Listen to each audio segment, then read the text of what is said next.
Dagom sa ginibong drug bypass operation. Triple o apat na doble ang bihikulo na gruso sa siyudad kang Naga. Mas complain ng police station kang Naga City Police Office. Newsbreak. Uya ang mga nangingenot na bareta sa aldaw na ini. Ako po si Mark Mendoza. Philippine Coast Guard magiging istrikto sa bilang kan mga papalunadon sa pagoda ngunya na paaboton na fluvial procession. Aramon taman ang kompletong details sa report ni Melvin Machado.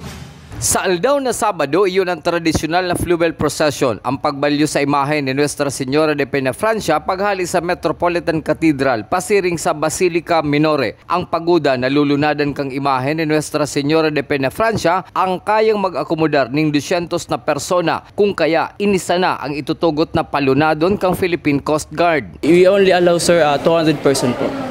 Yes po, strictly implementation po yun.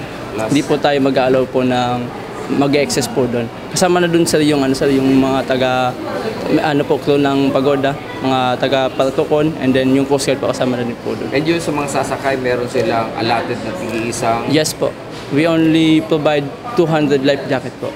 Sa mga parasagwan na nagparehistro, iguana subutin 140 ang nairehistro ang water cluster kang Joint Operations Center. May 25 floating assets man ang kabali sa maresponde saan man na rimalaso sa fluvial procession. As of now, sir, based po sa head po ng mga parasagwan, more or less 140 po yung sa parasagwan po. And then sa mga responder po, sa Coast Guard po, meron pong 10 floating asset.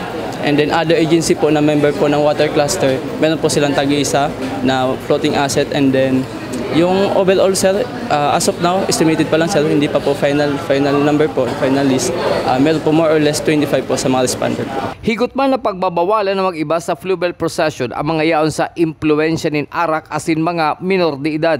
Hindi po namin i-allow po yung mga lasing, and then 17 below na mga bata po hindi po natin i-allow to avoid incident po na ikakapamak po nila. Mientras tanto, kabaliban sa babantayan, iyon sukol kang tubig sa parte kang Magsaysay Bridge kung sa'y nahahaloy ang pag-agi kang pagoda ni Nuestra Señora de Peñafrancia. Para sa One Media TV 48 Naga, Melvin Machado, Newsbreak.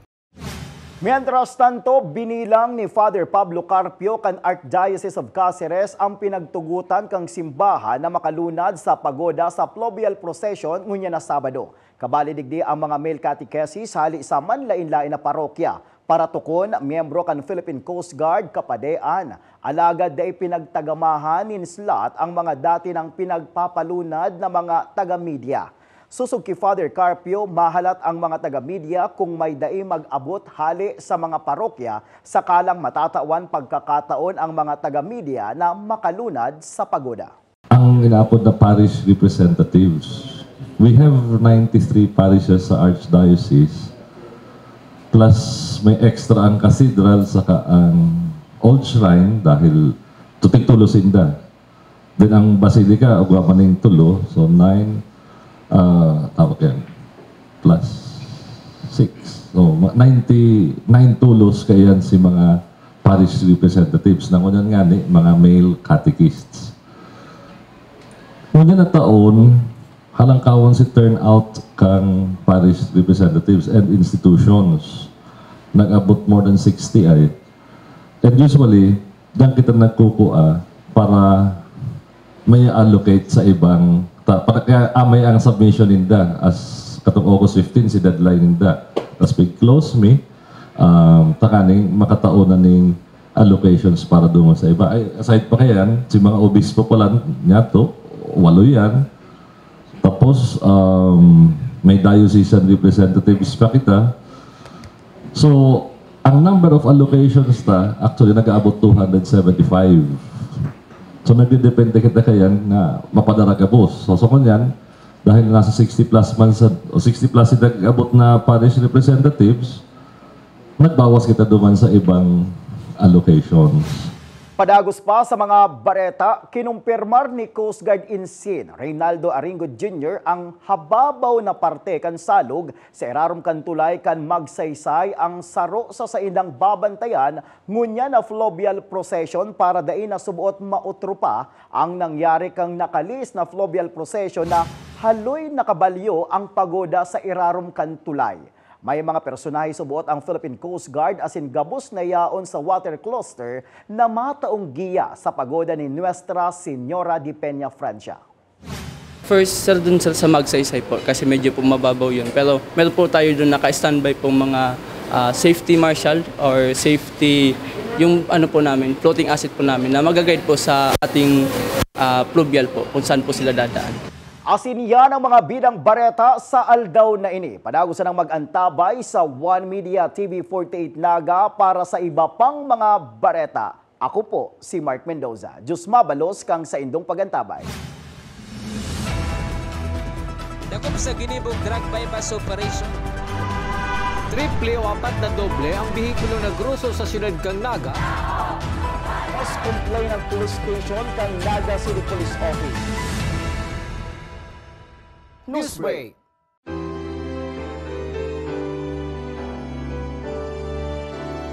The Naga College Foundation and One Media TV 48 Naga join the entire Bicol region in our journey of faith as we celebrate the Peña Francia Festival 2023.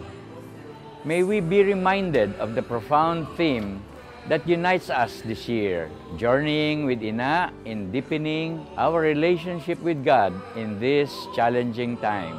As we leap into the future, our faith and love of our Ina shall be the compass that guides us, our beacon of hope, guiding us through the turbulent waters of life and reminding us that even in the darkest of times, faith can illuminate our path towards a deeper connection with God. Magkasararo kita asin ipagdrukyaw ang satuyang ina. Viva la Virgen! Viva el Divino Rostro!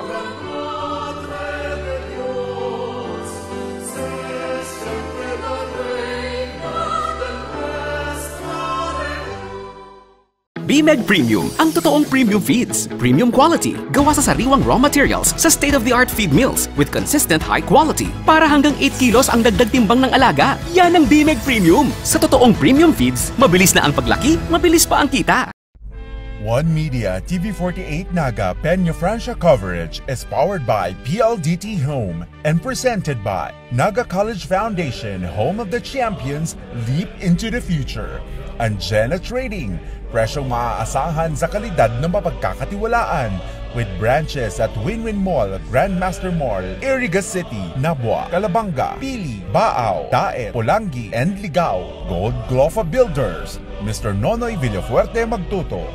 BMEG Premium, sa totoong premium feeds, mabilis na ang paglaki, mabilis pa ang kita. Tres de Calibre Security Services, Filipino Shell.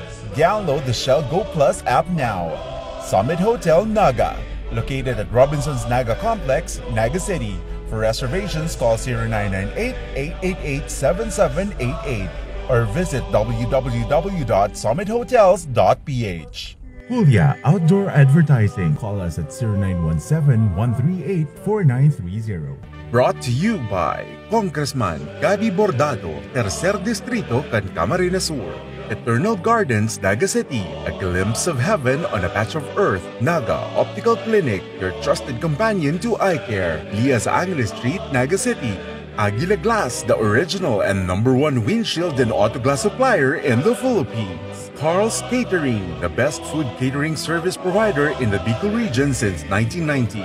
Ako Bicol Party List, katabang na kasurug pa. Joy Style Furniture, first-class furniture with showroom at Concepcion Pequeña, Naga City, fronting Ago Foundation. Jinky Salon and Spa, located at Sampaguita Street, Naga City Subdivision, Naga City. Digital Graphics Printing Services, located at Orsini Building, Peña Francia Avenue, Naga City. NCF Indoor Firing Range, the first world-class indoor firing range in the Bicol region. Dream Out Production by Joy Mark Baduya. And in part by